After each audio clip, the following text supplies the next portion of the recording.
এই চ্যানেল কোনো অবৈধ কার্যকলাপকে উৎসাহিত বা সমর্থন করে না। এই চ্যানেলের সমস্ত বিষয়বস্তু কেবল তথ্য ও শিক্ষামূলক উদ্দেশ্যে প্রদান করা হয়েছে।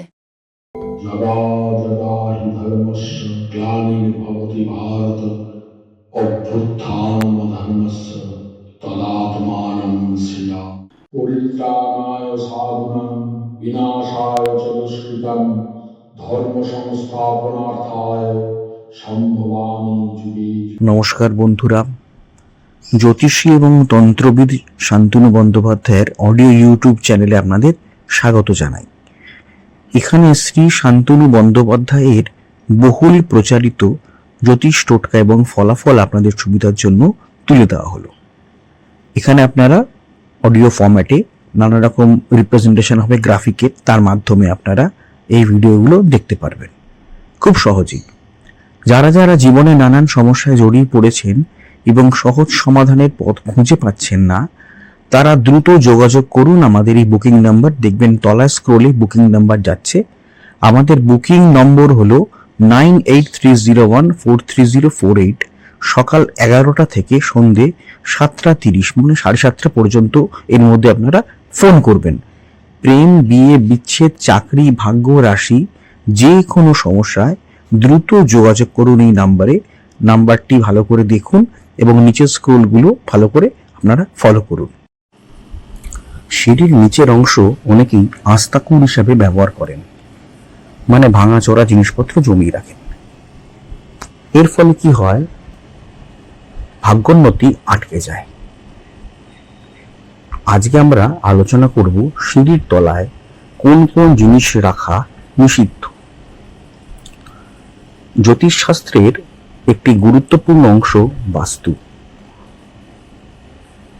বাস্তু মতে বাড়ির কোন অংশে কি রাখা হচ্ছে তার উপর অনেক কিছু নির্ভর করে। যে কোনো বাড়িতে সিঁড়ির নিচের অবস্থান খুব গুরুত্বপূর্ণ। সিঁড়ির নিচে যদি কেউ ভুল জিনিস রাখেন তবে ভাগ্যের ওপর কুপ্রভাব পড়ে।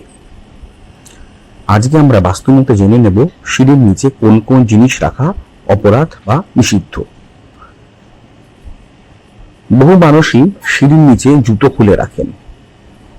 সিঁড়ির নিচের অংশটি জুতোর জায়গার জন্য অনেকে ব্যবহার করেন, কিন্তু বাস্তু বলছে এই কাজটি করা মোটেই উচিত নয়। এতে শনিদেবের রোষের মুখে পড়তে হয়। তাই সিঁড়ির নিচে কখনো জুতো রাখবেন না। এছাড়া পুরনো জামা কাপড়, ভাঙা জিনিসপত্র, আবর্জনা, বাথরুমের অব্যবহৃত জিনিসপত্র, বাতিল করা জিনিস সিঁড়ির তলায় রাখবেন না, তাহলে বাস্তুর ক্ষতি হয়। সফলতা প্রাপ্তিতে অত্যন্ত দেরি হয়, বাধা পড়ে। সেক্ষেত্রে সিঁড়ির নিচে কোন কোন জিনিস রাখবেন?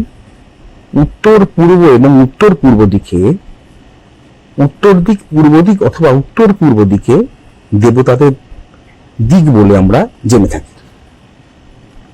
এই স্থানে গাছপালা, অ্যাকোয়ারিয়াম এই ধরনের জিনিস রাখা যেতে পারে। দক্ষিণ এবং দক্ষিণ পূর্ব দিকে গ্যাস সিলিন্ডার, ওয়াশিং মেশিন, জলের পাম্প ইত্যাদি জিনিস আপনারা রাখতে পারেন, কিন্তু গুছিয়ে রাখবেন, অগোছালো করে রাখবেন না। পশ্চিম, উত্তর পশ্চিম, দক্ষিণ পশ্চিম এই তিন দিকে সিঁড়ি থাকলে তার তলায় ছোট আলমারি, ছোট আসবাবপত্র, ছোট চেয়ার, ছোট টেবিল রাখতে পারেন। এতে কোনো বাধা নেই। আচ্ছা, একটা কথা আপনাদের বলি, সেটা হচ্ছে অডিও ট্র্যাক। আপনারা হয়তো আমার ভিডিওটা চালালেন এবং দেখলেন যে প্রথম থেকে সেটা ইংলিশে হচ্ছে। মুশকিল, শান্তনু ইংলিশে বলতে শুরু করছেন। না না, ব্যাপারটা তা নয়। 3টে ল্যাঙ্গুয়েজে আমাদের ভিডিওটা সেট হয়ে যায়। অনেক সময় দেখা যায় হিন্দিতে আরম্ভ হয়ে যাচ্ছে, অনেক সময় দেখা যায় বাংলাতেই যা চলছে, আবার অনেক সময় দেখা যায় ইংলিশে চলছে। তো এটা যখন আপনারা চলবে তখন আপনারা কি করবেন? কিচ্ছু না, ভিডিওর যেটা চলছে তার ঠিক ডান দিকে দেখুন কোনায় একটা চাকার মতো একটা সাইন আছে। একটু ক্লিক করলে দেখতে পান চাকার মতো সাইন আছে। সেই সাইনটাকে ক্লিক করবেন। ক্লিক করার পরে দেখবেন নিচে অডিও ট্র্যাক বলে একটা লেখা দেখাচ্ছে। ওই যে বারটা আসবে, বারের নিচে অডিও ট্র্যাক আছে। ওই অডিও ট্র্যাকটা ক্লিক করবেন। ক্লিক করলেই দেখবেন ওখানে বেঙ্গলি অরিজিনাল দেখাবে। যেখানে হয়তো হিন্দিতে চলছে, হিন্দি নিচে রয়েছে, বেঙ্গলি অরিজিনালে আপনারা ক্লিক করে দেবেন। যদি বেঙ্গলি অরিজিনালে ক্লিক করে দেন তাহলে কিন্তু আপনারা বাংলাতেই আবার আমার কথাটা শুনতে শুরু করবেন। হ্যাঁ, সুতরাং চিন্তা করার কোনো কিছু নেই। এই যে আমি স্ক্রিনে দেখিয়ে দিলাম, এইভাবে আপনারা অডিও ট্র্যাকটাকে জাস্ট চেঞ্জ করে নেবেন। হ্যাঁ, অডিও ট্র্যাকটা চেঞ্জ করলে আপনারা আবার পুনরায় আপনারা বাংলায় বা ইংলিশে বা হিন্দি থেকে আপনারা বাংলায় ফিরে আসতে পারবেন। যাই হোক।